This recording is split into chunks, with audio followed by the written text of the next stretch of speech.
Good morning friends, मैं रितु स्वागत करती हूँ आप सबका अपने यूट्यूब चैनल काउंटिंग ज्ञान में। आज हम करेंगे काउंटिंग का एक नया टॉपिक जिसका नाम है सब्सिडरी बुक। जब हमारे बिजनेस का साइज नॉर्मल होता है तो हमारे बिजनेस की प्रोसेस क्या होती है। सबसे पहले हम शॉर्ट्स डॉक्यूमेंट देखते हैं, उसके बेसिस पे हम ट्रांजेक्शन डिसाइड करते हैं। सबसे पहले क्या देखेंगे हम, शॉर्ट्स डॉक्यूमेंट, किसके बेस पे हम एंट्री करें। फिर हम वो कहाँ एंट्री कहाँ करते हैं, जर्नल में। जर्नल से फिर लेजर से, लेजर से ट्राई बैलेंस, ट्राई बैलेंस से हम financial statement, it mean balance sheet, trading profit and loss as per requirement of business. फिर अगर ये प्रोसेस जब फॉलो होगी जब हमारे बिजनेस का साइज होगा नॉर्मल, इट मीन स्मॉल या फिर मीडियम। जब बिजनेस का साइज हमारा लार्ज होगा तब हम कैसे उसको ट्रीटमेंट करेंगे, क्योंकि हमने शॉर्ट डॉक्यूमेंट तो देख लेंगे लेकिन जो सारी ट्रांजेक्शन हम जर्नल में करेंगे तो जर्नल क्या हो जाएगा, ओवरबर्डन हो जाएगा, हमारे लिए रिपोर्ट को मेंटेन करना मुश्किल हो जाएगा। तो हम क्या करेंगे, उस हर्डल को रिमूव करने के लिए हम करेंगे एक सब्सिडरी बुक, इट मीन्स एक एडिशनल बुक क्रिएट करेंगे। अब जब बिजनेस का साइज लार्ज होगा तब हम क्या करेंगे, short document as it is रहेगा। जर्नल, जर्नल किस में बदल गई, सब्सिडरी बुक में।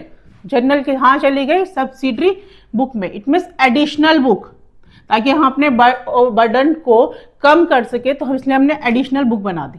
तो बिजनेस ने हमने ट्रांजैक्शन देखी और उसको डिवाइड किया नॉन कैश में और कैश में।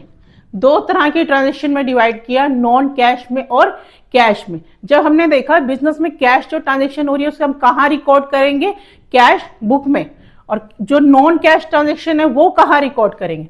उसमें सबसे पहले हम देखेंगे कि वो क्रेडिट ट्रांजैक्शन है, हाँ क्रेडिट ट्रांजैक्शन है, और क्योंकि नॉन कैश है इट मीन्स वो क्रेडिट होगी, और वो किससे रिलेटेड है, गुड्स से।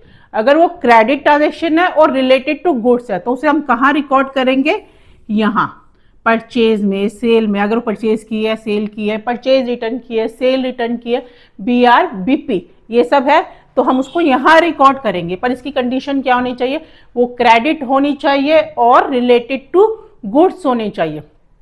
एक में अगर मैं कह दूं कि हमने फर्नीचर परचेज किया क्रेडिट में और वो फर्नीचर बिजनेस के ऑफिस यूज का था तो वो एंट्री हम यहाँ करेंगे, नहीं करेंगे।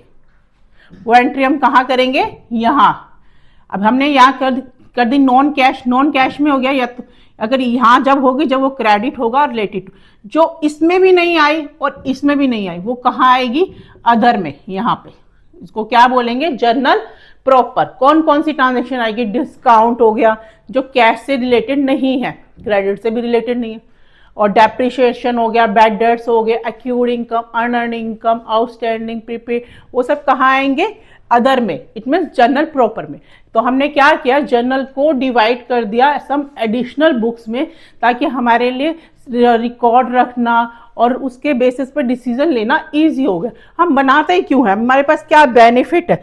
सबसे पहले रिड्यूसिंग वर्कलोड। अब सारा बिजनेस का साइज नॉर्मल है तब तो हम जर्नल में रिकॉर्ड कर सकते हैं, कोई ऐसा बर्डन नहीं है। लेकिन जब बिजनेस का साइज बहुत लार्ज है तो हमारे लिए उसको रिकॉर्ड करना एक ही जगह बहुत मुश्किल है। तो इस बर्डन को कम करने के लिए हमने क्या किया, रिड्यूसिंग बर्डन को कम, रिड्यूस हो गया हमारा बर्डन जब हमने स्पेशल सब्सिडरी बुक को मेंटेन किया।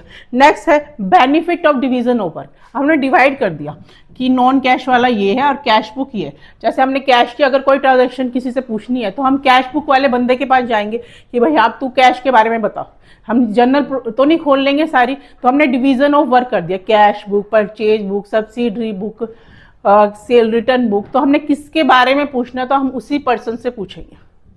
इससे हमने अलग अलग कर दिया तो रिस्पॉन्सिबिलिटी अलग अलग हो गई, डिवीजन ऑफ वर्क हो गया। अब हम एरर प्रॉपर से मतलब इजीली डिटेक्ट कर पाएंगे कि किसने सेल रिटर्न में कोई एरर दिख रही है तो हमें पूरा जर्नल खोलने की जरूरत नहीं है, हम सेल रिटर्न में जाएंगे बुक में। इससे हम हमारी एक्यूरेसी अच्छी आएगी। और हम तो अगर हमने अलग अलग बुक मेंटेन किया तो हम लेजर में भी इजीली और क्विकली हम पोस्टिंग कर सकते हैं।